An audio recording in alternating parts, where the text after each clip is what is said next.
बिस्मिल्लाहिर्रहमानिर्रहीम। कैसे हैं भाई आप लोग? रटना नहीं है, समझना है। Sindh text book board matric biology chapter number 5 reproduction का पार्ट 5 हम करने जा रहे हैं। पार्ट 5 रिप्रोडक्शन, और इसमें हम कौन से कॉन्सेप्ट को कंटिन्यू रखेंगे? वेजिटेटिव प्रोपेगेशन को, जिसका एक ओवरव्यू तो हमने ले लिया था। वेजिटेटिव प्रोपेगेशन, इसका एक ओवरव्यू हमने ले लिया था। अब इसके अंदर मज़ीद जो हम देखेंगे वो यकीनन आपके पास अभी बुक मैट्रिक बायोलॉजी की खुली हुई होगी। तो जैसे मैंने कहा था, पेज नंबर 88 पे देख लीजिए, डिफरेंसेस लिखा है वेजिटेटिव प्रोपेगेशन और आर्टिफिशियल प्रोपेगेशन। इसको हम देखेंगे। Vegetative propagation versus artificial propagation. Artificial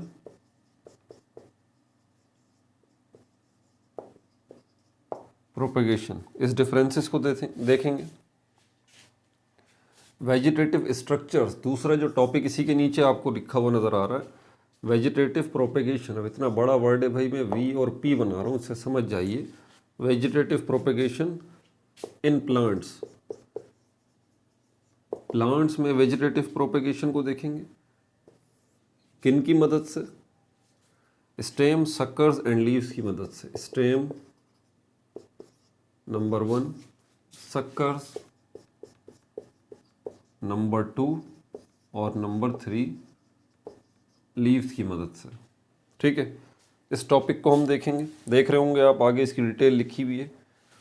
उसके बाद तीसरा टॉपिक जो है जिसको हम देखेंगे, methods of artificial vegetative propagation. मसनूई तरीके से जो वेजिटेटिव प्रोपेगेशन होगी, मेथड्स ऑफ आर्टिफिशियल मतलब मसनूई, man made, artificial vegetative propagation, VP, vegetative propagation. इन मेथड्स को डिस्कस करेंगे। इसके अंदर हम कटिंग को देखेंगे, नंबर 2 ग्राफ्टिंग को देखेंगे, नंबर 3 क्लोनिंग को देखेंगे, या टिश्यू कल्चर है क्लोनिंग, और नंबर 4 एपोमिक्सिस, इसको देखेंगे, या पार्थिनोजेनेसिस। तब जाके ये पेज नंबर 90 पे आपको नज़र आ रहा होगा, एपोमिक्सिस या पार्थिनोजेनेसिस। पार्थिनोजेनेसिस ब्रैकेट में मैंने लिख दिया। इनको हम डिस्कस करने जा रहे हैं इंशाल्लाह इसी वीडियो के अंदर। और फिर अगली वीडियो जो हमारी बनेगी पार्ट 6 में, sexual reproduction in flowering plants, इसको हम डिस्कस करेंगे। अगली वीडियो का भी पहले बता दूं, इसमें हम फ्लावर को डिस्कस करेंगे, स्ट्रक्चर ऑफ ओव्यूल को डिस्कस करेंगे, स्ट्रक्चर ऑफ पॉलन ग्रेन्स को डिस्कस करेंगे, पॉलिनेशन, इन सब को फिर आने वाली वीडियोस में हम देखेंगे। तो कॉपी पेंसिल ले लीजिए, लेक्चर को नोट करना है और मुस्कुराते रहना है। टाइम थोड़ा है, काम बहुत ज़्यादा है। तो सबसे पहले वेजिटेटिव प्रोपेगेशन के अंदर, vegetative propagation versus artificial propagation. Propagation या वेजिटेटिव प्रोपेगेशन, इसको मैं पहले पिछली वीडियो में एक्सप्लेन कर चुका हूँ। इसकी डेफिनेशन बता देता हूँ। Vegetative propagation, propagation word propagate से निकला है। प्रोपेगेट से एक और वर्ड निकलता है प्रोपेगेंडा। इसका मतलब होता है नशर व इशाअत करना, फैलाना किसी चीज़ को। तो हम यहाँ पर भी हम प्रोपेगेट का कॉन्सेप्ट ही देखेंगे, हम फैलाएंगे। ठीक है, लेकिन किस चीज़ का फैलाव हो रहा है? रिप्रोडक्शन में क्या हो रहा है? रिप्रोडक्शन में भी तो फैलाव हो रहा है ना। यहाँ फैलाव से मतलब ये है कि तादाद में इजाफा हो रहा है। 2 से 4, 4 से 8, 8 से 16, 16 से 32, 64, और बढ़ते चले जा रहे हैं, बढ़ते चले जा रहे हैं। ये जो तादाद में इजाफा हो रहा है, इसको हम कहेंगे फैलाव या प्रोपेगेशन। यहाँ पर जो तादाद में इजाफा हो रहा है या तादाद में फैलाव हो रहा है, इसी का दूसरा नाम रिप्रोडक्शन भी तो है। रिप्रोडक्शन में भी क्या होता है, तादाद में इजाफा होता है ना, नस्ल बढ़ती है, 2 से 4 होते हैं, 4 से 8 होते हैं, 16 होते हैं, 32 होते हैं, यही सब कुछ होता है। तो प्रोपेगेशन का मतलब आसान सा यहाँ पर किस सेंस में लिया जा रहा है, रिप्रोडक्शन सेंस में लिया जा रहा है, लेकिन किस चीज़ की मदद से, वेजिटेटिव स्ट्रक्चर्स की मदद से। ऐसे हिस्से प्लांट्स के जिनका रिप्रोडक्शन से कोई ताल्लुक नहीं होता, वो रिप्रोडक्टिव ऑर्गन नहीं है। ये बात मैंने पिछली वीडियो में भी क्लियर की थी। प्लांट्स में जो लीव्स है, स्टेम है या रूट्स हैं या ब्रांचेस हैं, इनका काम रिप्रोडक्शन का नहीं है, इनके दूसरे काम हैं। लेकिन अगर इन्हीं से प्लांट, इन्हीं रूट्स से, इन्हीं शूट्स से, इन्हीं स्टेम्स से, इन्हीं ब्रांचेस से, इन्हीं लीव्स से अगर प्लांट अपनी नस्ल बढ़ा रहा है, रिप्रोडक्शन का प्रोसेस चल रहा है, प्रोपेगेशन हो रही है, तादाद में इजाफा हो रहा है प्लांट्स की, तो हम इनको क्या कहेंगे, हम इनको कहेंगे वेजिटेटिव प्रोपेगेशन। क्यों? क्योंकि इसमें रिप्रोडक्टिव ऑर्गन इन्वॉल्व नहीं है। और कौन सा होता है रिप्रोडक्टिव ऑर्गन फ्लावर्स में, सॉरी प्लांट्स में? फ्लावर। फ्लावर जो होता है उसका बेसिकली काम होता है रिप्रोडक्शन का, उसकी मदद से नस्ल बढ़ती है आगे, जो कि सेक्सुअल रिप्रोडक्शन में आता है। उसको हम आगे आने वाले टॉपिक्स में डिस्कस करेंगे कि फ्लावर जो है वो कैसे रिप्रोडक्टिव ऑर्गन है प्लांट का। तो यहाँ पर फ्लावर का कोई किरदार नहीं है, ठीक है, बल्कि उन चीज़ों का किरदार है नस्ल बढ़ाने में जिनका काम नस्ल बढ़ाना नहीं है प्लांट्स की, ठीक है। इसको हम कहते हैं वेजिटेटिव प्रोपेगेशन। ये दो तरह से होती है, आर्टिफिशियल भी होती है, यानी कि इंसान का भी किरदार होता है उसके अंदर, इंसान खुद भी ये काम कर सकता है, और कुदरती तौर पे भी होती है।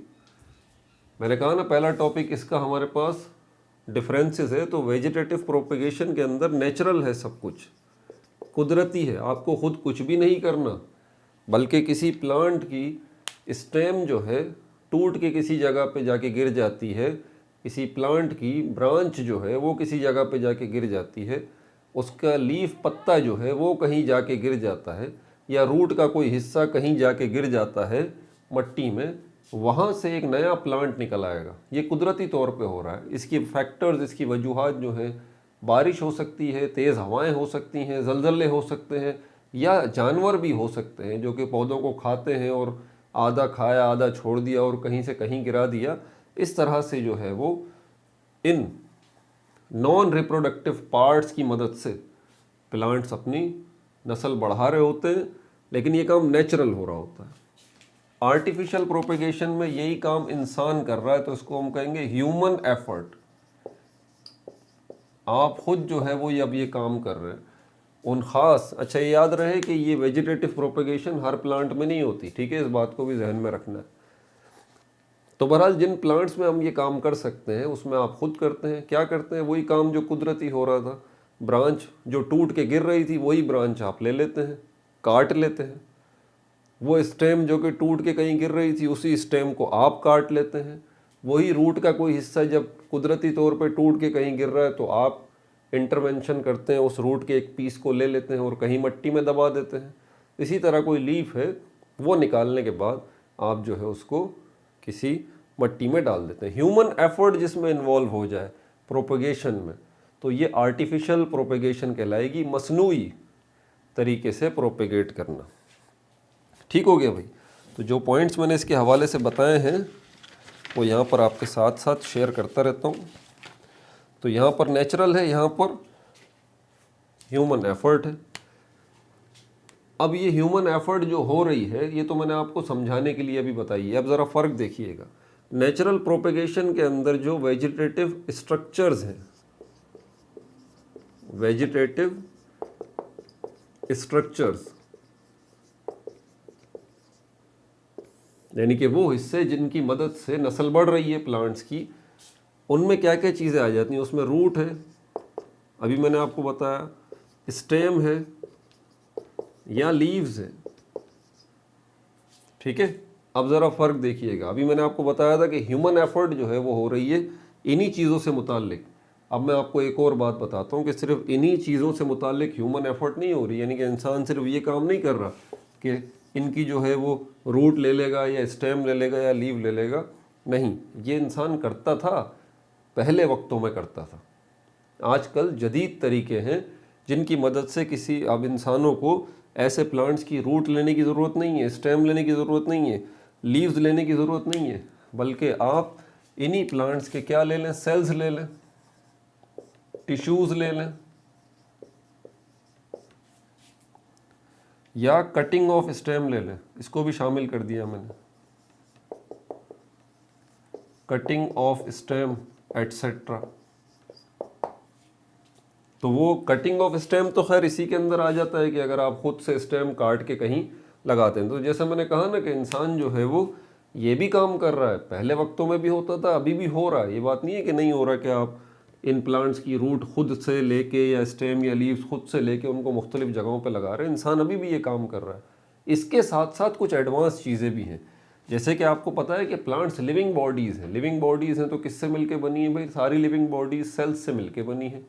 और अगर सिमिलर सेल्स, एक ही जैसे सेम सेल्स, एक ही जैसे सेल्स का जो ग्रुप अगर बन जाए तो उसको हम टिश्यू कहते हैं।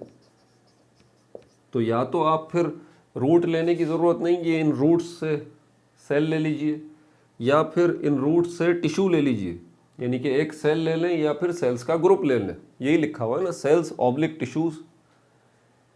तो या तो आप इन प्लांट्स की रूट की का सेल ले लीजिए और इन प्लांट की रूट्स का कोई टिश्यू ले लीजिए, या स्टेम्स या लीव्स इनके इनके सेल ले लीजिए एक दो, या फिर पूरा जो है वो टिश्यू ले लीजिए।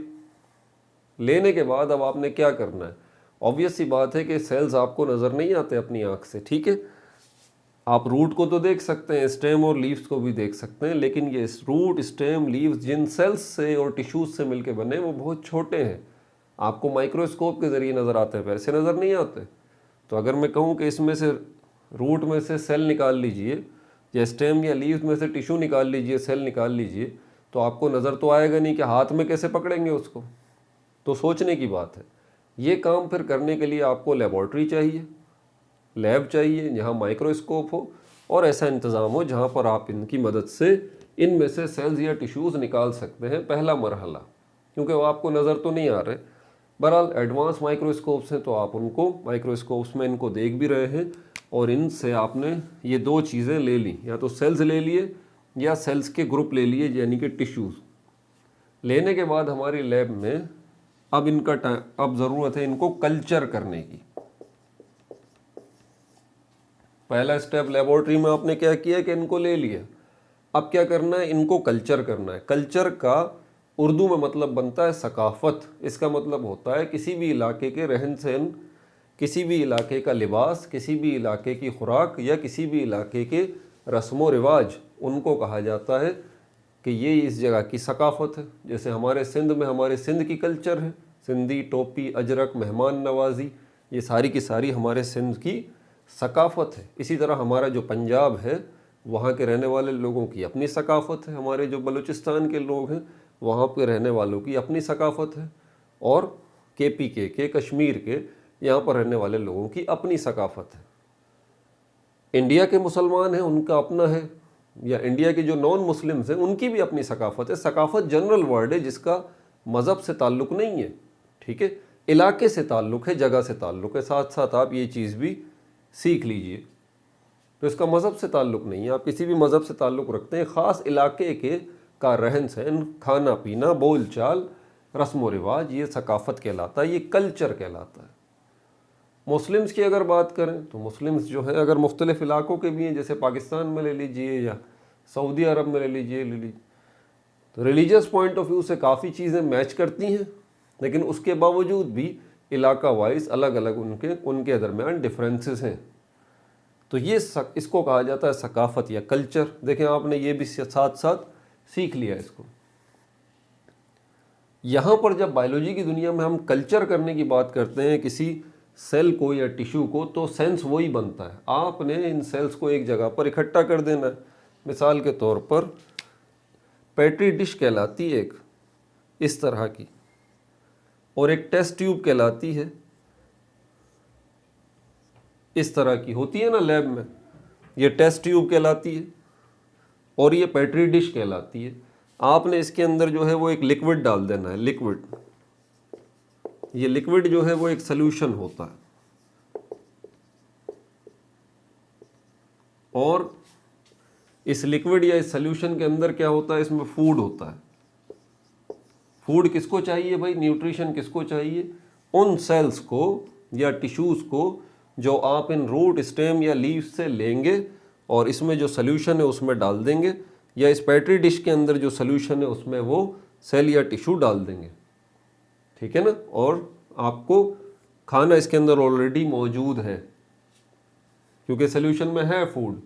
दूसरी चीज़ यहाँ पर क्या होगी, टेम्परेचर के आपको वो ख़ास टेम्परेचर जो है यहाँ पे देना पड़ेगा, क्योंकि ये ज़िंदा सेल्स हैं, ये प्लांट्स ज़िंदा थे, इनसे आपने ये सेल्स लिए हैं, टिश्यूज़ लिए, तो ऑब्वियस सी बात है कि ये सेल्स और टिश्यूज़ ये भी लाइव होंगे थोड़े टाइम के लिए। आप जब इनको ये एनवायरनमेंट देंगे और यहाँ पर रखेंगे तो ये सेल्स जो हैं इनके अंदर डिवीज़न का प्रोसेस शुरू हो जाएगा, ये डिवाइड होना शुरू हो जाएंगे। कुछ याद आया, सेल डिवीज़न का प्रोसेस सीखा है ना, जिसमें माइटोसिस और मियोसिस का प्रोसेस होता है। उसमें क्या होता है, एक सेल जो है वो 2 बन जाते हैं, 2 सेल जो है वो फिर 4 सेल बन जाते हैं, 4 से वो सेल 8 सेल बनते हैं, 8 से फिर वो 16 हो जाते हैं, 32 हो जाते हैं, 64 हो जाते हैं, 128 हो जाते हैं, 256 हो जाते हैं, 512 हो जाते हैं, वो मल्टीप्लाई हो रहे होते हैं। यही तो काम हो रहा होता है, ठीक है ना। और अगर हम इंसानों की बात देखें तो क्या होता है, इंसानों में जो फीमेल्स हैं उनमें क्या है, एक माँ जो है उसके पेट के अंदर वोम्ब में, रहम मादर में क्या मौजूद है, एक यूनाइटेड सेल ही मौजूद है ना। वो यूनाइटेड सेल जिसको जायगोट कहते हैं, जो कि असल में 2 सेल्स का मजमुआ होता है, एक सेल जिसको स्पर्म कहते हैं, दूसरा सेल जिसको ओव्यूम कहते हैं। ये स्पर्म जो सेल है ये बाप की तरफ से आता है, और जब ये दोनों सेल्स का मिलाप हो जाता है माँ के पेट के अंदर, तो उसके बाद फिर क्या होता है, ये यूनाइटेड सेल जायगोट कहलाता है। उसके बाद इसमें क्या प्रोसेस होता है, डिवीजन का ही तो होता है भाई। डिवीजन का प्रोसेस 3 से 4 महीने तक ये डिवीजन का प्रोसेस चलता रहता है। किस हद तक, जब तक कि एक फीटस डेवलप नहीं हो जाता, छोटा सा बच्चा बन जाता है। 4 महीने के अंदर, लगभग 3.5 या 4 महीने के अंदर वो छोटा सा बेबी तैयार हो चुका होता है। अगले जो 5 महीने लगते हैं, 9 महीने की होता है ना इंसानों के अंदर, 9 मंथ्स का टाइम पीरियड होता है, 8.5 महीने का भी होता है, 9 का भी होता है। तो बाकी के जो 5 महीने होते हैं तो उसका साइज बड़ा हो रहा होता है, उस छोटे से बच्चे का इतना से छोटे सा साइज होता है, उसका साइज बड़ा होता रहता है। चीज़ें सब बन चुकी होती हैं, आंखें, नाक, कान, दिल, ये वो सब बन गया। वो छोटा सा बेबी 3 महीने में, 3.5 महीने में, 4 महीने बन चुका। अब उसके साइज़ का बड़ा होना, पहले उसका बनना, फिर उसके साइज़ का बड़ा होना 8.5 महीने तक, फिर 9 महीने में, 8.5 महीने में उसका डिलीवर आउट हो जाना, माँ का उसको जन्म देना। तो वो पहले क्या था भाई, मैं क्या था पहले, आप क्या थे पहले, वो सिर्फ एक सेल ही तो थे ना। फिर क्या हुआ, डिवीजन का प्रोसेस हुआ, डिवाइड होते रहे, मतलब मल्टीप्लाई होते रहे, तादाद बढ़ती रही सेल्स की, और फिर फाइनली वो एक पूरा एक ऑर्गेनिज्म बन गया, एक बच्चा बन गया, एक फिटस जिसको बायोलॉजी की ज़बान में कहा जाता है, वो बन चुका, एक वजूद बन गया, एक तख्लीक, एक क्रिएशन। समझ में आ रही है बात आपको। हम भी तो यही काम कर रहे हैं इस पेट्री डिश के अंदर, और इसके अंदर यही तो काम हो रहा है। तो ये यहाँ से जब आप लेंगे तो यहाँ से भी क्या होगा कि ये सेल या टिश्यू, इसमें डिवीजन का प्रोसेस होगा।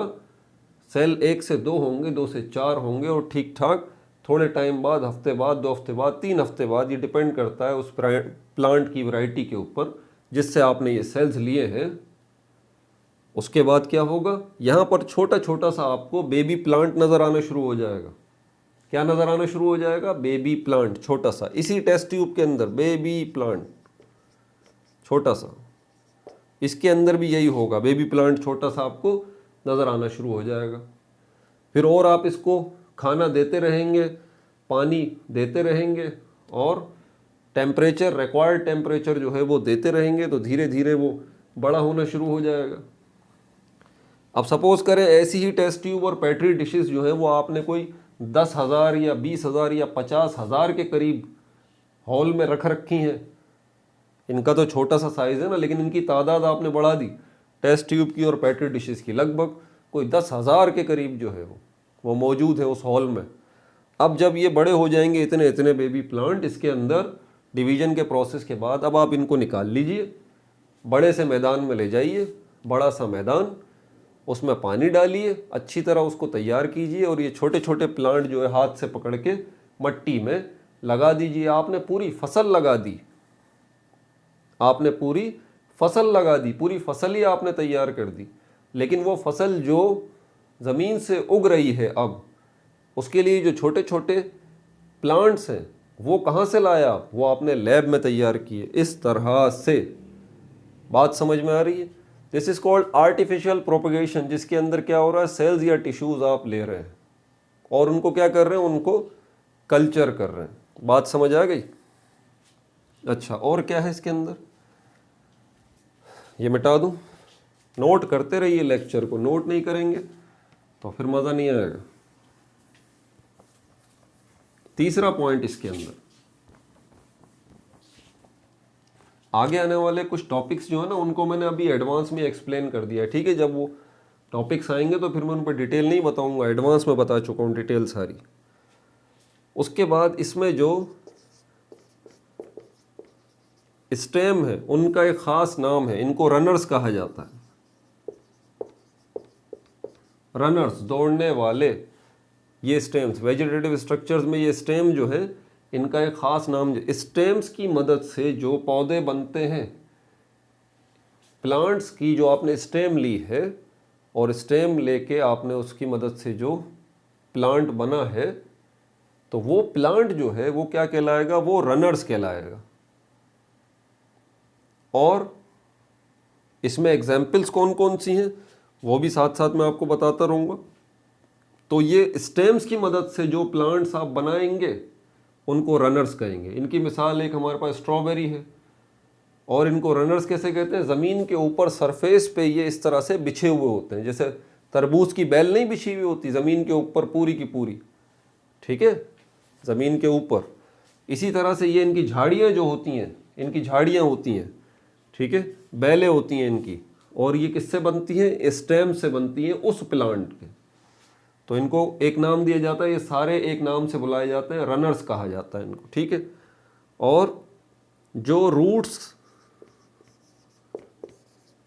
रूट्स की मदद से जो आप प्लांट्स बनाते हैं, ध्यान से सुनिएगा, रूट्स की मदद से जो आप प्लांट्स हासिल करते हैं उनको एक और नाम से बुलाया जाता है, उनको कलेक्टिवली कहा जाता है ट्यूबर्स।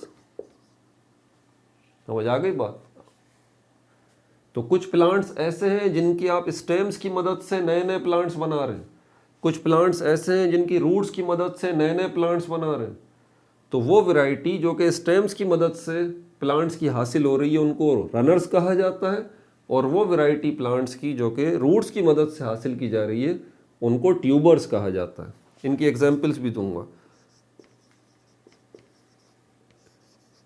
लीव्स जो है, पत्तों की मदद से भी कुछ नए प्लांट्स जो है वो बनाए जाते हैं। मिसाल वो कोई एक प्लांट है, उसका पत्ता जो है वो टूट के गिर जाता है, आगे इसकी तफसील आएगी, तो उससे क्या है, उस पत्ते से, उस लीफ से जो है वो लीफ या पत्ता जब ज़मीन पे गिरेगा जाके डिटैच होगा। डिटैच मतलब टूट के गिर जाएगा, ठीक है। तो उससे क्या होगा, वो मट्टी में जब जाके गिरेगा वो पत्ता, वो लीफ, तो उससे एक नया प्लांट जो है वो बन जाएगा, ठीक है भाई। इसके अंदर क्या है, जैसे कि मैं पहले ही बता चुका हूँ, कटिंग ऑफ स्टेम की बात की जा रही है ना, तो आप टिश्यू या सेल्स को लेने के बजाय दोनों काम हो रहे हैं, तो आप यहाँ पर, ठीक है, आप जो है वो रूट्स को भी इस्तेमाल कर सकते हैं और लीफ के भी टिश्यू ले सकते हैं। रूट टिश्यूज़ और लीव्स टिश्यूज़, लीव्स के भी टिश्यूज़ आप यूज़ कर सकते हैं इस आर्टिफिशियल प्रोपेगेशन के अंदर। इनमें जो मेथड्स इस्तेमाल होते हैं आर्टिफिशियल प्रोपेगेशन के अंदर, जो मेथड्स, जो तरीके इस्तेमाल किए जाते हैं, उनके नाम में लिख देता हूँ, उनकी डिटेल्स आगे आएंगी। क्या नाम है इनके, टिश्यू कल्चर भी है, जिसको मैं अभी एक्सप्लेन कर चुका हूँ, टिश्यू कल्चर या सेल कल्चर, ये नाम है। दूसरा कौन सा है, टिश्यू कल्चर में मैंने सेल्स और टिश्यूज़ का पूरा बताया, ठीक है। एक मेथड का ये नाम है टिश्यू कल्चर। कटिंग,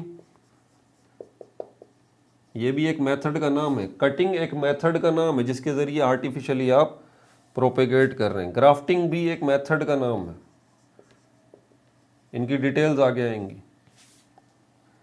और लेयरिंग और बडिंग भी,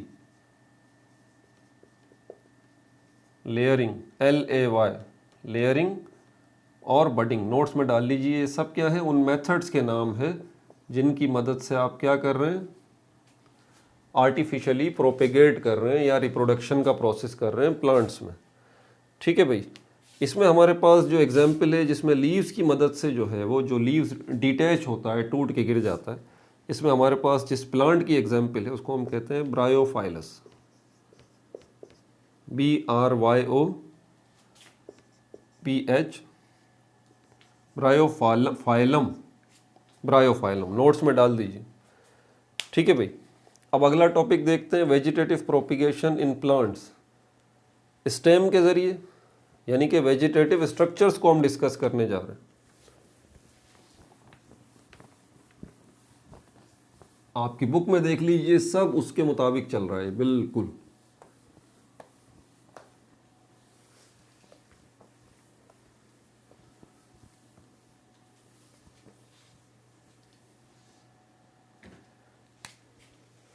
पूरा वर्ड नाम नहीं लिख सकता भाई, बहुत बड़े बड़े नाम हैं। Vegetative propagation in plants, plants के अंदर वेजिटेटिव प्रोपेगेशन थ्रू, किनके जरिए, पहले स्टेम के जरिए हम देखेंगे, ठीक है। Vegetative propagation in plants through stem, stem के जरिए देखेंगे। इसमें जो होता क्या है, प्लांट्स जब अपना फूड बनाते हैं, मैंने बात पहले भी बताई थी, प्लांट्स जब अपना फूड बनाते हैं कहाँ बनाते हैं, पत्तों में, लीव्स में बनाते हैं। तो वो जो फूड बनता है उसका नाम ग्लूकोज है, C6H12O6 ग्लूकोज बनाते हैं। अब वो पत्तों में बनता तो है, लीव्स जो है वो किचन है प्लांट्स का।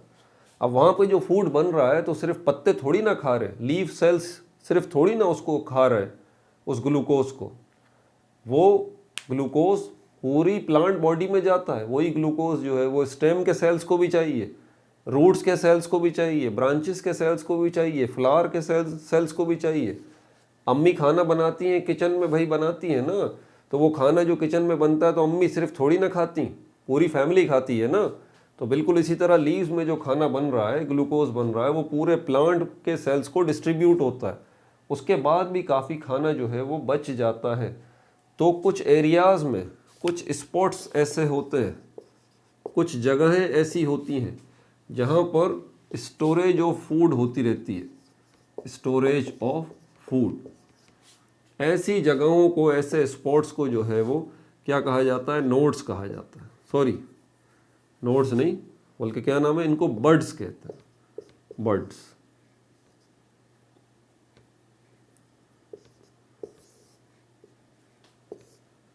बर्ड्स क्या है, वो एरियाज, वो जगह, वो स्पॉट्स जहाँ पर क्या है, फूड जो है स्टोर हो रहा है प्लांट्स का। अब ये बर्ड्स का ही सारा का सारा गेम है बस। ये बर्ड्स जो है स्टेम, उस स्टेम में जहाँ पर ये बर्ड्स है मौजूद हैं, आपको ज़रा देखना पड़ेगा कि स्टेम, अगर आप स्टेम का कोई भी हिस्सा आप निकालते हैं तो पहले चेक कर लें कि ये बर्ड जो है वहाँ पर लगा हुआ है या नहीं लगा हुआ, ठीक है। तो ये बर्ड्स लगे हुए होते हैं, आप इसको निकाल लीजिए स्टेम के उस पीस को जिसमें ये बर्ड मौजूद है, और फिर स्टेम का वही पीस जो है वो इसी तरह मिट्टी के अंदर दबा दीजिए। ये बर्ड भी बना दिया मैंने छोटा सा, ठीक है, ये बर्ड भी बना दिया, ये स्टेम का पीस भी है, ये मिट्टी हो गई। यहाँ पानी डाल दीजिए, उसके बाद खुद ब खुद ये जो सेल्स हैं इनमें रिप्रोडक्शन का प्रोसेस होना शुरू हो जाएगा। क्यों? क्योंकि फूड स्टोरेज, फूड ये रहा ना, पानी आपने डाल दिया, मिनरल सॉल्ट्स जो है वो मिट्टी में ऑलरेडी मौजूद है, सनलाइट ऊपर है, तो यहाँ पर क्या होगा, ये प्लांट जो है वो ग्रो करना शुरू हो जाएगा, ठीक है। ये स्टेम्स के ज़रिए जो है वो काम होता है। इसके अंदर जो प्लांट्स आते हैं कौन कौन से, अनियन, जो प्याज है उसको इस तरह से जो है वो आप, अनियन हमारे पास एग्जाम्पल है इन प्लांट्स की। डैफोडिल्स, ये ब्लू कलर के, येलो कलर के फूल का पौधा होता है, झाड़ी होती है जिसमें येलो कलर के ब्यूटीफुल से फूल निकलते हैं। डैफोडिल्स, मैट्रिक में एक पोएम भी है शायद, डैफोडिल्स। तो डैफोडिल्स जो है वो भी इसी तरह स्टेम्स की मदद से उनके डैफोडिल्स की भी नस्ल आप बढ़ा सकते हैं। अनियन, प्याज की नस्ल जो है वो भी इसी तरह बढ़ा सकते हैं। और इसके अलावा स्ट्रॉबेरीज जो है,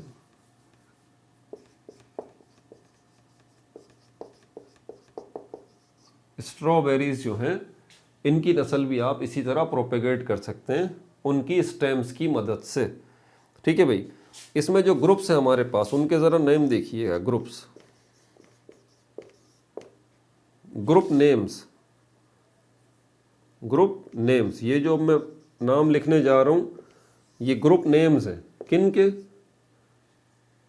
वो सारे प्लांट्स, अब ज़रा ध्यान से मेरी बात सुनिएगा, वो सारे प्लांट्स जिन के अंदर आप वेजिटेटिव प्रोपेगेशन करते हैं उनकी स्टेम की मदद से, वो सारे प्लांट्स जिनमें आप वेजिटेटिव प्रोपेगेशन करते हैं उनकी स्टेम्स की मदद से, उन सारे प्लांट्स को कुछ ग्रुप्स में हमने डिवाइड किया हुआ है।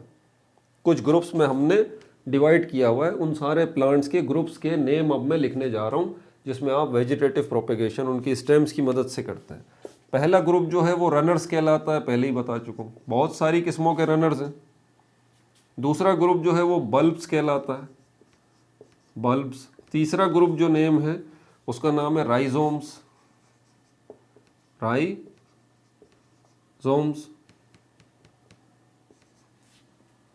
चौथा जो ग्रुप है वो ट्यूबर्स कहलाता है, ट्यूबर्स। पांचवा जो ग्रुप है वो हमारे पास सक्कर्स कहलाता है। इनकी डिटेल्स आगे आएंगी, ठीक है। तो ये 5 नाम जो आप देख रहे हैं ये 5 ग्रुप्स के नेम हैं। रनर्स जो हैं इनके अंदर बहुत सारी किस्मों के प्लांट्स आ जाते हैं, ठीक है, जिसकी मिसाल मैंने स्ट्रॉबेरी की भी दी है आपको, ठीक है, और भी हैं इसके अंदर रनर्स में। अच्छा, अब आगे चलते हैं। ये हो गया लीव्स की मदद से। अब देखते हैं ज़रा पत्तों की मदद से।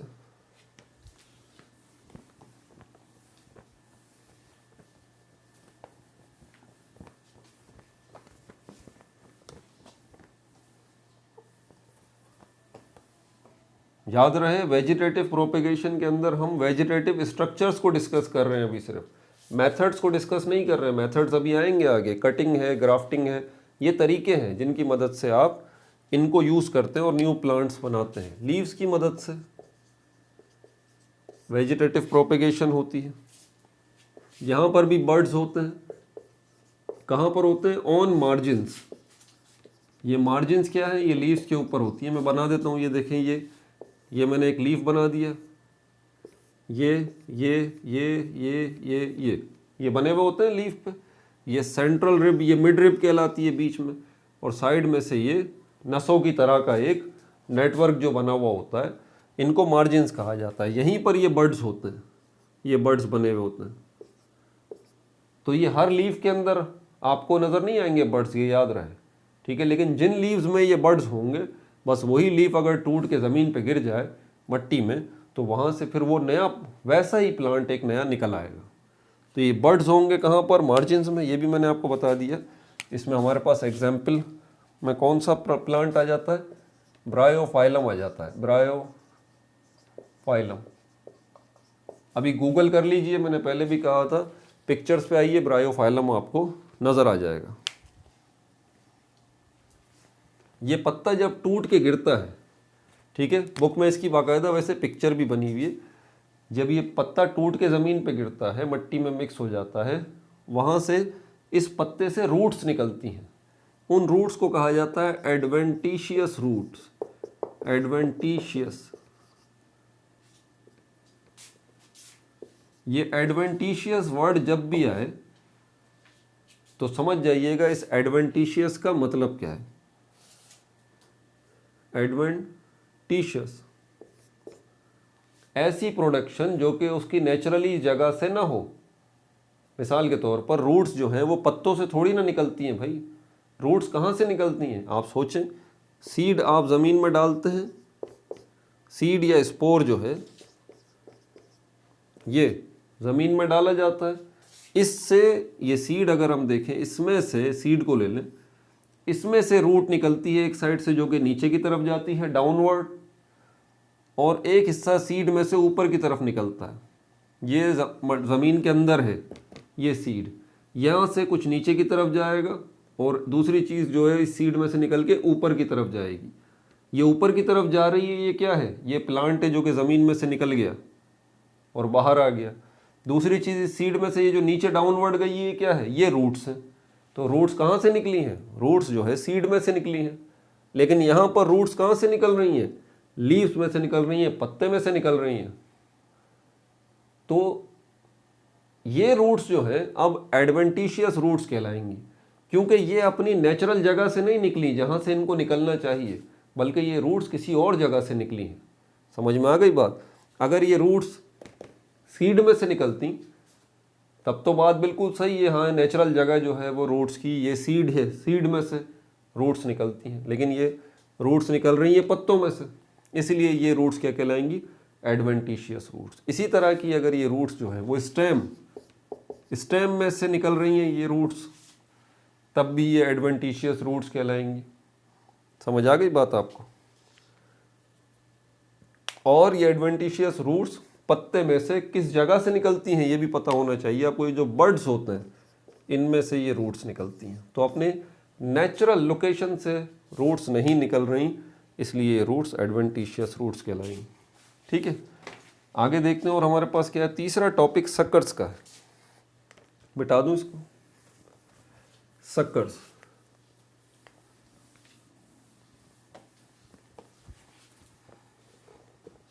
इसी पिक्चर को हम सक्कर को लेके एक्सप्लेन कर लेंगे।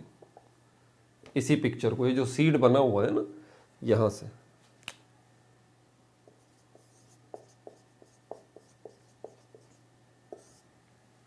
इस सीड से डाउनवर्ड जो जा रही हैं वो रूट्स जा रही हैं। ठीक है, समझ में आ गई बात? इस सीड से जो अपवर्ड जा रही हैं, इससे क्या होगा? इससे जो है वो एक प्लांट बनेगा। ठीक है, उससे ब्रांचेस निकलेंगी, उससे पत्ते निकलेंगे, यही होगा ना। और फिर क्या होगा? एक ट्री बन जाएगा। एक ट्री जो है वो इस तरह का बन जाएगा, यही होगा ना। छोटा सा पौधा होगा, बड़ा होगा, वो बड़ा होगा पौधा, तो फिर वो आखिर में जाकर ट्री बनेगा या फिर बड़ी सी झाड़ी बन जाएगा। बहरहाल अगर इसी जगह से ये जो यहाँ से, अब ये जो जगह है ये क्या कहलाएगी? पहले ये जो जगह है ये क्या है? आप कहेंगे सर ये स्टेम है, कहेंगे ना, ये क्या है? ये स्टेम है। और ये जो जगह है ये क्या है? ये जो पोर्शन है स्टेम का, ये जो नीचे वाला पोर्शन है, आप इसको कहेंगे ये बेस है, स्टेम की बुनियाद है। ये पोर्शन स्टेम का क्या कहलाएगा? स्टेम की बुनियाद कहलाएगा। बुनियाद कहाँ होती है? बेस कहाँ होती है? जो बिल्कुल नीचे होती है, ज़मीन के साथ लगी हुई होती है। तो अगर ये जो स्टेम की बेस है, या ये पोर्शन जो है स्टेम का, यहाँ से एक और जो है वो साइड में से प्लांट निकलना शुरू हो जाए, तो और एक और यहाँ से एक और प्लांट निकलना शुरू हो जाए। एक्चुअल प्लांट्स नहीं है ये, याद रहे, एक्चुअल प्लांट्स तो चला गया ऊपर। ये साइड में से जो निकल रहे हैं, ये साइड में से जो प्लांट्स निकल रहे हैं, एक ही निकलना चाहिए। सीड में से एक ही निकला है, एक ही को ऊपर जाना चाहिए, नॉर्मली होता भी यही है। लेकिन इसी स्टेम की बेस से ये जो निकल रहे हैं ये क्या है? ये सब के सब जो है सकर्स कहलाते हैं। क्या कहते हैं इनको? इनको सकर्स कहते हैं। समझ में आ गई बात? तो सकर्स की क्या है? ये स्टेम की बेस से जो है वो ये निकलते हैं छोटे छोटे पौधे। स्टेम की बेस से ये निकलते हैं छोटे छोटे पौधे। दूसरी जो जगह है जहाँ से ये सकर्स, छोटे छोटे पौधे, मतलब स्मॉल प्लांट्स, आप इसको टू द पॉइंट अगर बात करें ना, स्मॉल प्लांट्स हैं। जैसे मैं हमेशा चीज़ों को आसान करना चाहता हूँ, आपसे कोई पूछे क्या है भाई, ये मार्कर है। सक्कर्स आपसे कोई पूछे क्या है भाई, छोटे छोटे पौधे हैं ये, जो एक्चुअल प्लांट के साथ ही छोटे छोटे और निकल आते हैं। अब आपने क्या करना है, छोटे छोटे जो साइड में निकले हुए हैं प्लांट्स, सक्कर्स, इनको निकालें और दूसरी जगह पे जाके कहीं मट्टी में दबा दें, तो उनसे क्या होगा? उनसे भी एक प्लांट निकल आएंगे और बड़े बड़े प्लांट निकल आएंगे। कभी कभी तो ये सक्कर्स, ये छोटे छोटे जो है वो इतने सारे पैदा हो जाते हैं, एक्चुअल प्लांट ऊपर जा रहा है, नीचे ये ढेरों के हिसाब से सक्कर्स निकल रहे हैं कि ये इधर फैलते फैलते पूरी एक फसल की शक्ल इख्तियार कर लेते हैं जी, बहुत बड़े बड़े, पूरी फसल की शक्ल ये इख्तियार कर लेते हैं सक्कर्स। तो सक्कर्स आपको समझ में आ गया, स्मॉल प्लांट्स। तो इनकी मदद से भी वेजिटेटिव प्रोपेगेशन हो सकती है। मिटा दूं इसे।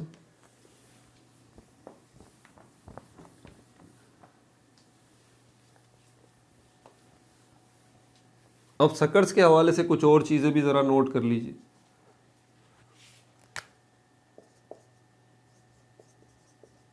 सक्कर्स स्मॉल प्लांट्स होते हैं, कहाँ मौजूद होते हैं ये प्रेजेंट, ये छोटे छोटे प्लांट्स कहाँ मौजूद होते हैं, कहाँ प्रेजेंट होते हैं? At the base of stem, at the base of stem. Stem जो है उसकी बेस पे मैंने पिक्चर भी अभी बना के दिखाई है। और ये सक्कर्स निकलते कहाँ से? अराइज फ्रॉम,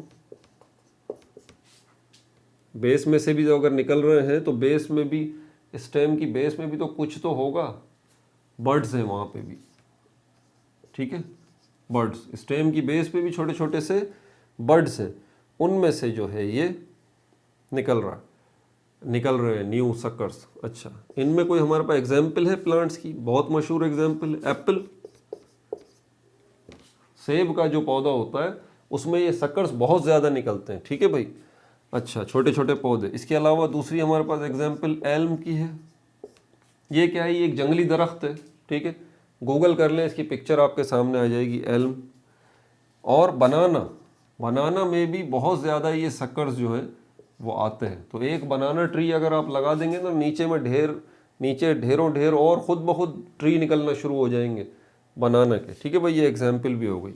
ये जो एक स्टेम के पास ये जो ढेर लग जाता है सक्कर्स का, छोटे छोटे पौधों का, इसको एक नाम भी दिया जाता है, इसको कहते हैं, ये डेंस कंपोस्ट मैट्स की शक्ल इख्तियार कर लेता है। डेंस मतलब भरा भरा, गाढ़ा सा, भरा भरा, डेंस कंपोस्ट मैट्स। मैट किसको कहते हैं? चटाई को कहते हैं। तो चटाई की तरह का ये एक सिस्टम जो है वो बन जाता है। Methods of artificial vegetative propagation को ज़रा हम डिस्कस कर लेते हैं, जिसमें कटिंग है, ग्राफ्टिंग है, क्लोनिंग है।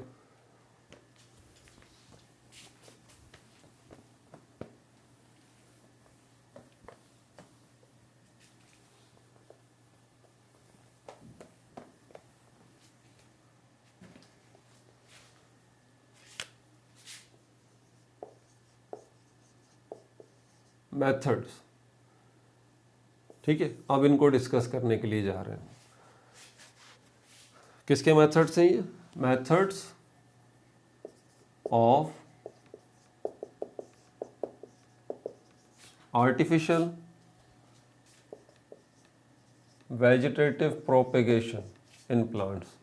उन तरीकों को डिस्कस करने जा रहे हैं जिनको इस्तेमाल करते हुए हम आर्टिफिशियली प्रोपेगेट कर सकते हैं। पहला मेथड जो है वो कटिंग्स का है, ठीक है भाई। पहला मेथड क्या है हमारे पास? कटिंग। क्या है ये? है क्या ये? आर्टिफिशियल है, याद रहे, मैन मेड है, ये इंसान खुद कर रहा है, ये नेचुरली नहीं हो रहा। शॉर्ट पीसीज ऑफ स्टेम है, शॉर्ट पीसीज ऑफ स्टेम। जो स्टेम है उसका एक टुकड़ा जो है वो निकाल लीजिए आप, एक पीस जो है वो निकाल लीजिए, ठीक है। और किस तरह से आपने उसको काटना है, कटिंग किस तरह की होगी कि उस पीस में, स्टेम के उस पीस के अंदर कम से कम 2 से 3 जो है वो क्या होनी चाहिए? नोड्स एंड बड्स होने चाहिए, नोड्स एंड बड्स। अब ज़रा ध्यान से सुनिएगा, आपने स्टेम का एक ऐसा टुकड़ा लेना है, एक ऐसा पीस काटना है जिसमें 2 से 3 क्या होने चाहिए? नोड्स होने चाहिए, बर्ड्स होने चाहिए। अब बर्ड्स तो आपको क्लियर है कि हाँ भाई, बर्ड्स वो स्पॉट्स हैं, वो एरियाज़ हैं जहाँ पर फूड स्टोर हुआ होता है। ये बात तो समझ में आ गई। नोड्स क्या होते हैं?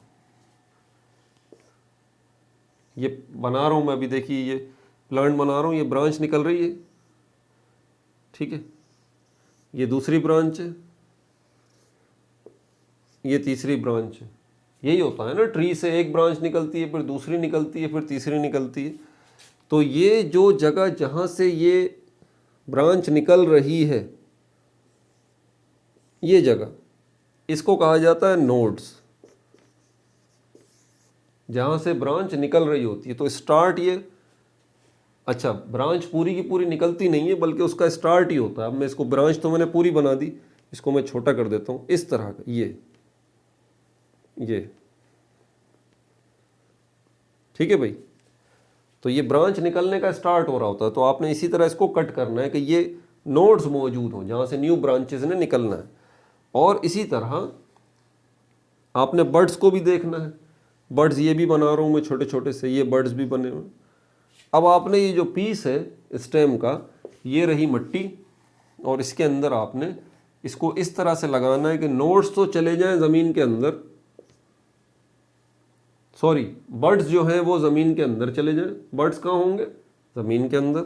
और ये जो है वो नोड्स जो है ये बाहर रह जाएं, इस तरह।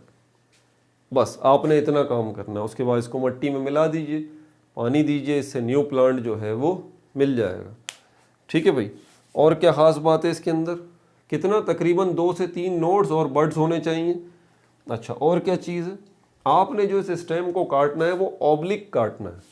आप ऐसे हॉरिजॉन्टल भी तो काट सकते हैं, यूं ऐसे नहीं काटें, बल्कि तिरछा करके काटें।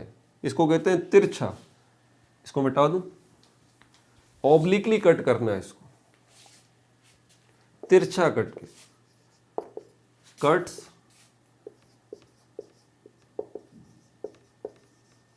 ऑब्लिकली, ऐसे ऑब्लिकली। ठीक है भाई। उसके बाद बाकी तफसीलात तो मैं आपको सारी बता चुका हूँ।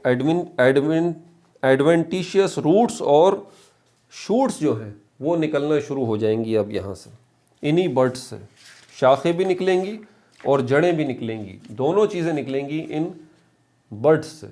ये शूट्स जो निकल रही हैं, क्योंकि अपने एक्चुअल स्पॉट से नहीं निकल रही, इसलिए एडवेंटिशियस शूट्स कहलाएंगी। रूट्स भी जो है वो अपने एक्चुअल जगह से, सीड से नहीं निकल रही, बर्ड्स में से निकल रही हैं, इसलिए ये रूट्स जो हैं ये भी एडवेंटिशियस रूट्स कहलाएंगी। इसमें जो हमारे पास एग्जाम्पल्स हैं, अगर कभी आपने, हमारे सिंध में तो या शायद पंजाब में भी कमाद कहा जाता है, मतलब शुगर कैन, गन्ने की फसल को देखें तो वो इसी कटिंग्स की मदद से गन्ने की फसल जो है वो लगाई जाती है। इसमें हमारे पास शुगर कैन है, शुगर कैन, स्वीट पोटैटो यानी कि शकरकंदी जो है,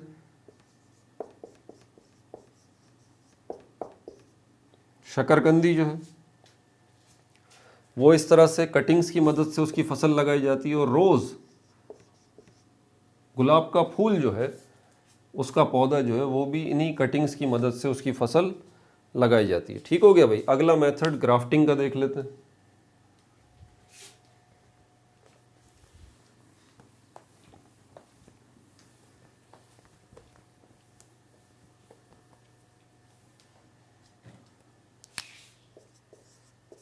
सेकंड मेथड है हमारे पास ग्राफ्टिंग।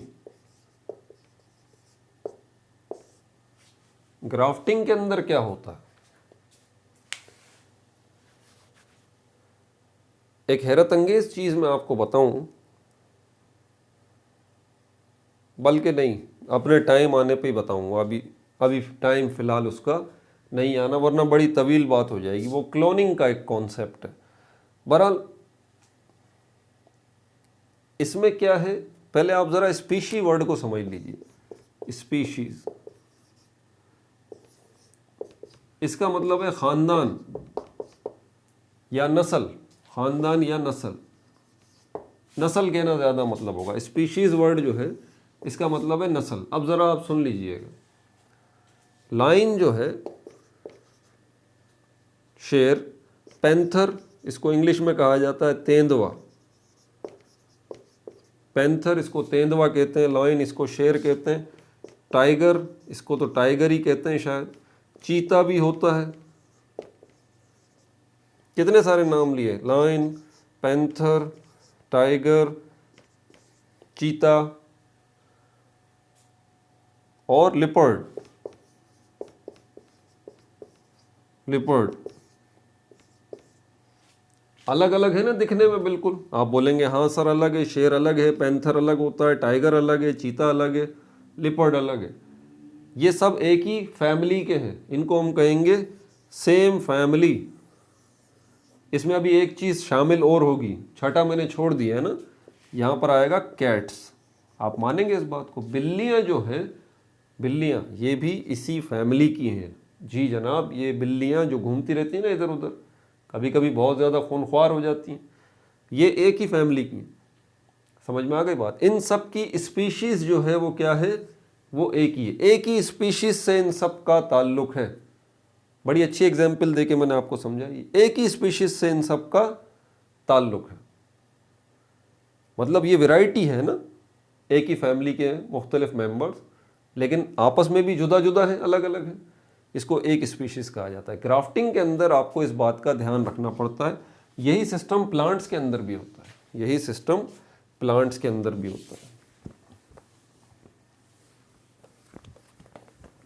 मिसाल के तौर पर हमारे पास ग्राफ्टिंग के अंदर जो है वो ऑरेंजेस होते हैं। आपने देखा, एग्जाम्पल पहले दे दूं ताकि आपका कॉन्सेप्ट क्लियर हो जाए। जो ऑरेंजेस है, इनके कई हमारे पास वैरायटियाँ होती हैं ना, मौसम्बी है, वो है, फिल्टर है, वो है, और नारंगी है, वो माल्टा है। ये जो नारंगी, माल्टा, मौसम्बी, फिल्टर, ये जो आप नाम सुन रहे हैं, ये एक ही चीज़ ही नहीं लगती हैं आपको, बाज़ार में मिलती हैं। क्यों? क्योंकि इन सब की स्पीशीज़ एक ही है, एक ही फैमिली से इन सब का ताल्लुक है। तो आपने स्पीशीज़ का ध्यान रखना है कि सेम स्पीशी हो, सेम स्पीशीज़ होनी चाहिए, एक ही फैमिली होनी चाहिए। अब ग्राफ्टिंग में होता क्या, अब आपको आसानी से समझ में आ जाएगा। आपको ब्रांच लेनी है, एक शाख जो है वो तोड़ लेनी है किसी भी प्लांट से, ठीक है। मैंगो से ले लें, डिज़ायर्ड वैरायटी की, डिज़ायर्ड वैरायटी की। मिसाल के तौर पे हमारे सिंध में बहुत वैरायटी होती है आम की। सिंधड़ी आम बड़ा मशहूर हमारे सिंध का एक आम है, इतना इतना बड़ा सारा होता है। और दूसरा चौसा आम भी है, वो भी हमारे होता है, खैरपुर में भी बहुत ज़्यादा मशहूर है। बहरहाल आम की बहुत सारी वैरायटी है। तो एक ट्री जो है, ट्री यहाँ से पौधा है, एक पौधा इतना बड़ा आम का है, और यहाँ पर जो है वो अच्छा उसका रूट्स वगैरह है, ठीक है। ये बड़ा हो रहा है, अभी प्लांट है, बड़ा हो रहा है, इतना इतना ये बड़ा हो गया। अभी ये प्लांट निकला है आम का और ये बड़ा हो रहा है। सपोज करें ये चौसा आम का, ये चौसा आम का प्लांट है, ये जो ज़मीन से निकल रहा है। आपके पास सिंधड़ी आम, आप चाहते हैं चौसा आम का ये जो प्लांट है, इसके ऊपर सिंधड़ी आम निकला है ना। सोचने की बात है यार, ये कैसे मुमकिन है? चौसा आम का प्लांट आपने लगाया है, इस पे आप चाह रहे हैं कि फल जो है वो सिंधड़ी आम का निकले। निकल सकता है भाई, कैसे निकल सकता है? कि हम चौसा आम के फलों तक कहानी पहुंचने ही नहीं देंगे ना। हम तो चौसा आम के जो पौधा है इसको बड़ा होने ही नहीं देंगे। हम इनकी रूट्स और शूट सिस्टम को सिर्फ इस्तेमाल करेंगे। हम इसके रूट्स को और शूट सिस्टम को सिर्फ इस्तेमाल करेंगे। यहाँ से हम क्या करेंगे? ग्राफ्टिंग करेंगे। सिंधड़ी आम का जो पौधा है दूसरा, वो वेल इस्टेब्लिश होगा, सिंधड़ी आम का पौधा है, ठीक है। ये पौधा सिंधड़ी आम का है। यहाँ से आपने क्या किए, एक स्टेम, एक शाख जो है, एक ब्रांच ले ली। यहाँ से एक ब्रांच, एक शाख जो है वो सिंधड़ी आम के पौधे से ले ली, और यहाँ पर लाने के बाद इसके साथ आपने उसको जोड़ दिया इस तरह से। यहाँ भी आप ब्रांच को ऑब्लिकली काटेंगे, पहले इसको काटेंगे, चौसा आम वाले पौधे को ऑब्लिकली, सिंधड़ी आम वाली ब्रांच जो है उसको भी ऑब्लिकली काटेंगे। इस तरह इनको रखेंगे, और ऊपर आप सिर्फ धागा बांध दें, रस्सी बांध दें, टेप लगा दें, जो जिस तरह से आप करना चाहते हैं। देख रहे नज़र आ रही है इस तरह से, ये बस आपका इतना काम है। अब आप इसको पानी वगैरह ये वो सब देते रहे। यहाँ से अब जो आगे सफ़र शुरू होगा वो चौसा आम का नहीं होगा जी, वो सिंधड़ी आम का होगा। ये बड़ा जब दरख्त बनेगा तो उससे सिंधड़ी आम निकलेंगे, ना कि चौसा आम। समझ में आ रही है बात? ये जो तरीका है ये ग्राफ्टिंग कहलाता है। क्लियर हो गई बात? ये तरीका क्या है? ये ग्राफ्टिंग कहलाता है। नीचे वाला जो प्लांट है और ऊपर वाला जो प्लांट है, ये वाला, ये जो ला के आपने ज्वाइन किया है, इस प्लांट का नाम, ठीक है, ये सिंदड़ी वाला हिस्सा ज्वाइन किया ना, ये वाला, ये प्लांट जिससे आप ब्रांच ले रहे हैं, ये प्लांट जिससे आप ब्रांच ले रहे हैं, इस प्लांट को कहा जाएगा सियोन या इस्कियोन, जो भी इसका नाम है भाई। अभी ये तो मुझे नहीं पता, गूगल करके इसकी प्रोनाउंसिएशन चेक कर लीजिए। तो ये जो प्लांट है ये इस्कियोन कहलाएगा या सियोन कहलाएगा, जो आप लेके आए हैं। और ये दूसरा जो प्लांट जिसमें आपने ज्वाइन किया है, इसको क्या नाम देंगे? इस प्लांट का भी जो चौसा था, इसका भी एक नाम है, इसका नाम है स्टॉक। ठीक है भाई, इसका क्या नाम है? इसका नाम है स्टॉक। क्लियर हो गई ये बात? इसमें हमारे पास जो एग्जाम्पल है वो ऑरेंजेस की है, लाइम यानी कि लेमन की है, और किसकी इसमें हमारे पास एग्जाम्पल है? मैंगोज़। मैंगोज़, ऑरेंजेस में भी आप ये ग्राफ्टिंग का काम कर सकते हैं, लाइम लेमन्स में भी आप ये ग्राफ्टिंग का काम कर सकते हैं, और मैंगोज़ में भी ये ग्राफ्टिंग का काम कर सकते हैं। अब तीसरा टॉपिक जो है वो क्लोनिंग का देख लेते हैं। मिटा दूं इसको।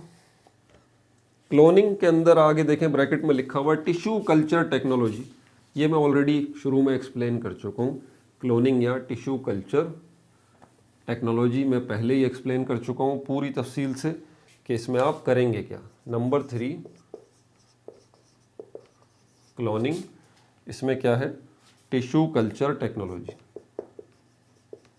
Tissue culture technology. ठीक है भाई, इसके कुछ सीधा पॉइंट लिख देता हूँ। Tissues of selected plant are cultured.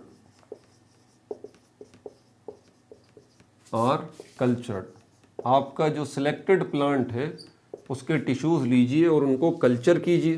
कैसे करते हैं सारा प्रोसेस बता चुका हूँ। टेस्ट ट्यूब्स या डिशेस का इस्तेमाल करेंगे आप। टेस्ट ट्यूब्स या डिशेस, इसका इस्तेमाल करेंगे।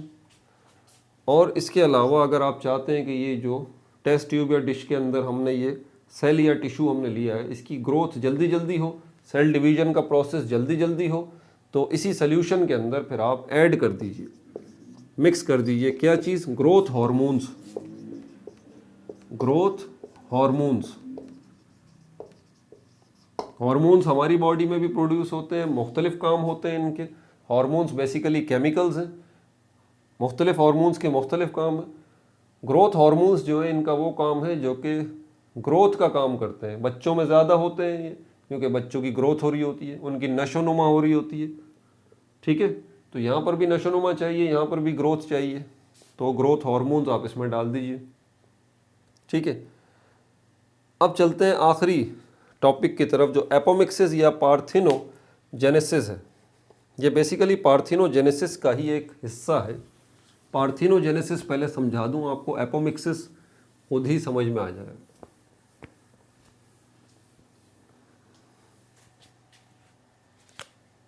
ग्रीक वर्ड है पार्थिनोजेनेसिस। पार्थिनो का मतलब होता है विर्जिन, यूनानी ज़बान में, ग्रीक लैंग्वेज में, यूनानी ज़बान में, ग्रीक लैंग्वेज में पार्थिनो का मतलब है विर्जिन, और विर्जिन का उर्दू में मतलब आपको पता है कंवारी को कहा जाता है। ऐसी खातून जिनकी, ऐसी लड़की जिसकी शादी ना हुई हो, उसको हम क्या कहते हैं? उसको कंवारी कहते हैं। या अभी तो खैर जदीद दौर है, तो बस इस पर मैं ज़्यादा तबादला ख्याल अपना नहीं कर सकता। आजकल तो खैर इतना ज़्यादा वक्त और हालात ख़राब हो चुके हैं कि शादी की नौबत ही नहीं आती। सॉरी टू से, but the fact is that के वर्जिन का सिस्टम ही ख़त्म हो जाता है। अब मैं क्या बताऊँ, बहरहाल तो आप बेहतर समझ रहे हैं। अब इस पर मैं मज़ीद बात नहीं करना चाहता, नहीं तो फिर थोड़ा जज्बाती हो जाऊँगा, फिर पता नहीं बात कहाँ से कहाँ चली जाएगी। बहरहाल इसको यहीं रोकते हैं। तो वर्जिनिटी या वर्जिन पार्थिनोस से निकला है, ग्रीक वर्ड है कंवारी। जेनेसिस का मतलब क्या है? क्रिएशन। आपको पता है इंसान की तख्लीक मर्द और औरत के बाहमी मिलाप से होती है, और उनके बाहमी मिलाप के दौरान जो है वो स्पर्म्स जो मर्द के हैं वो कहाँ चले जाते हैं? फीमेल की बॉडी के अंदर। कहाँ पर? वॉम्ब में, रहम मादर में, और वहाँ पर फीमेल की बॉडी के अंदर रहम मादर में, पेट में, यूटिरस में, वहाँ पर एग्स मौजूद होते हैं, ओव्यूम्स मौजूद होते हैं अपनी जगह पर। ये स्पर्म्स जब जाते हैं ये जाके मिलते हैं एग्स से। ये एग्स हैं जो कि फीमेल की बॉडी के अंदर मौजूद हैं, और स्पर्म्स जो हैं वो एलोंगेटेड शेप के होते हैं, यहाँ पर लंबी सी शक्ल के, इस तरह के, ये उनकी शेप होती है, ये स्पर्म्स और ये ओव्यूम्स। ये स्पर्म्स जो है यहाँ पर जब जाते हैं तो सिर्फ इनका ये न्यूक्लियस लगा हुआ है आगे, ये न्यूक्लियस ही सिर्फ अंदर जाता है, बाकी ये पीछे जो टेल वगैरह होती है इसकी, ये इस एग या ओव्यूम के बाहर ही रह जाती है। ऑलरेडी अंदर भी इसके न्यूक्लियस मौजूद है। ये जो ओव्यूम है इसके अंदर अपना भी न्यूक्लियस मौजूद है। ओव्यूम एक सेल है ना, तो सेल होगा तो उसका भी न्यूक्लियस होगा। स्पर्म एक सेल है तो उसका भी न्यूक्लियस होगा। तो स्पर्म पूरा जो है वो ओव्यूम के अंदर नहीं जाता, बल्कि उसका सिर्फ न्यूक्लियस इन होता है, बाकी चीज़ बाहर ही रह जाती है। उसके बाद ये दोनों न्यूक्लियस की फ्यूजन शुरू होती है आपस में, और उसके बाद माइटोसिस का प्रोसेस होता है, और उसके बाद ये एक यूनाइटेड न्यूक्लियस जो है, दो न्यूक्लियस बनते हैं, साथ साथ ये सेल भी दो बन जाते हैं, फिर चार हो जाते हैं, और इस तरह सेल डिवीजन का प्रोसेस चलता रहता है, और फाइनली एक जो है वो न्यू बॉर्न बेबी जो है वो दुनिया में आ जाता है पूरा बनने के बाद। समझ में आ गई बात आपको? अगर मैं ये सपोज करूं कि यहाँ पर स्पर्म जो है वो आता ही नहीं है, ये ओव्यूम है, ये क्या है? ओव्यूम या एग सेल जिसको कहते हैं, ओव्यूम या एग सेल ये मौजूद है, स्पर्म गया ही नहीं। और अब क्या हो रहा है? ये जो ओव्यूम है क्या ये सेल नहीं है? बिल्कुल सेल है। तो क्या ऐसा नहीं हो सकता कि बगैर स्पर्म के मिले ये जो ओव्यूम है इसके अंदर खुद ही रिप्रोडक्शन का प्रोसेस शुरू हो जाए? खुद ही रिप्रोडक्शन का प्रोसेस शुरू हो जाए तो क्या होगा? ये ओव्यूम जो है एक से दो हो जाएंगे, 2 ओव्यूम्स हो जाएंगे, 2 ओव्यूम्स से फिर 4 ओव्यूम्स हो जाएंगे, फिर 8 हो जाएंगे, 16 हो जाएंगे, 32 हो जाएंगे, 64 हो जाएंगे, 128 हो जाएंगे, 256 हो जाएंगे, 512 हो जाएंगे, और आगे बढ़ते रहेंगे।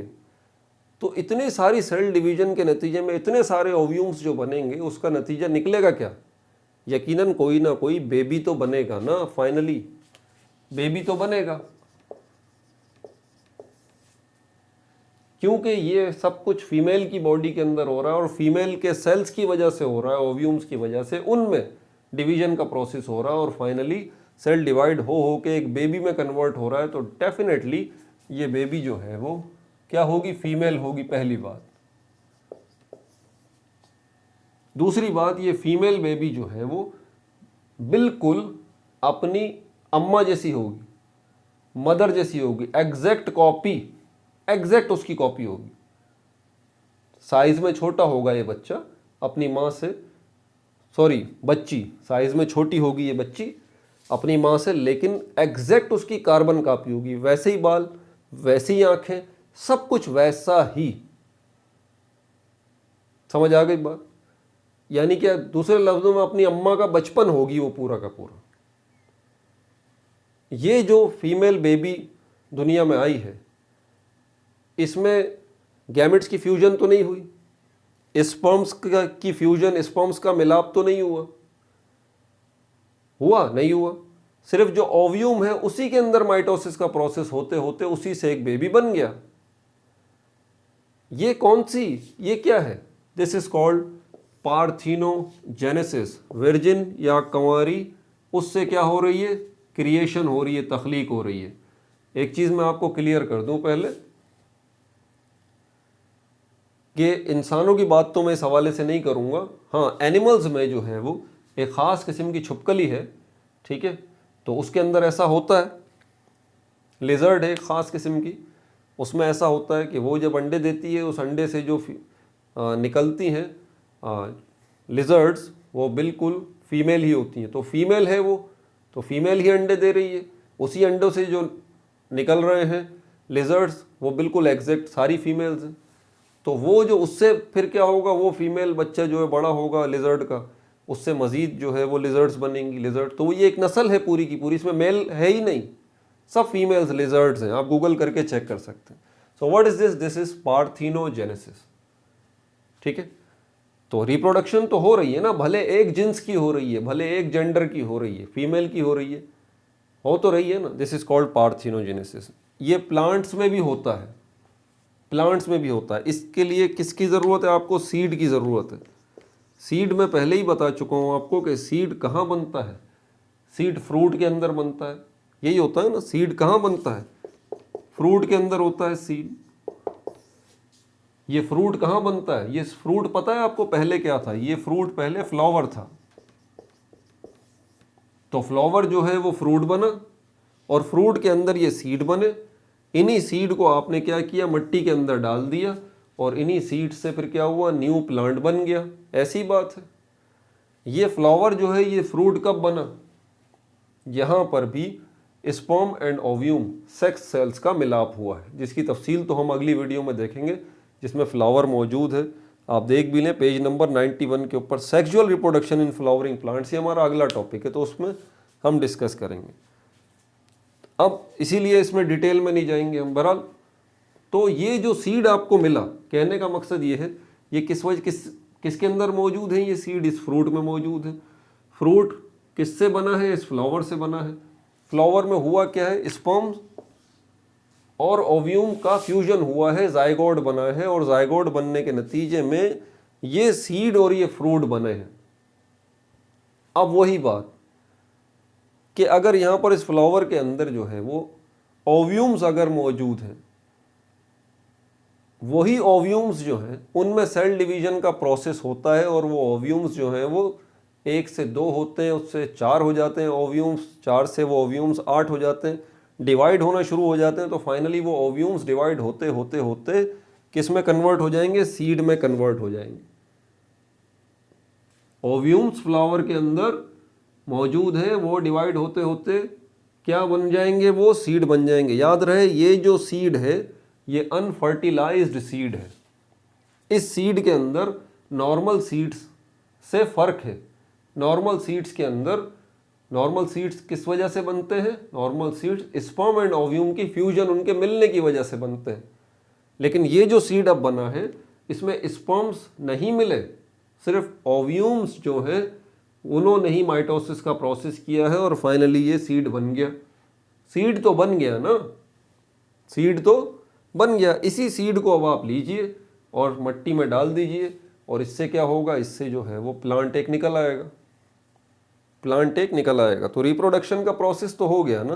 तो रिप्रोडक्शन का जो प्रोसेस हुआ है इसके अंदर क्या हुआ है, आपने सीड्स की प्रोडक्शन की है without fusion of male and female gametes, without fusion of sperm and ovum, आपने सीड की प्रोडक्शन की है। मेन चीज़ सीड है, सीड आपको मिल गया। अब आप क्या करें, अब आराम से जो है वो आप जो है वो उस सीड को जो है वो डाल दीजिए भाई, किसके अंदर, उसको आप डाल दीजिए मिट्टी के अंदर, उससे जो है वो न्यू प्लांट जो है वो निकल आएगा। और क्या डिटेल्स हैं इसके अंदर, और मेरे ख्याल में कोई डिटेल नहीं है। तो ये इसी की एक टाइप है, क्योंकि ये पार्थेनोजेनेसिस एक बड़ा कॉन्सेप्ट है, इसमें एनिमल्स भी आ जाते हैं।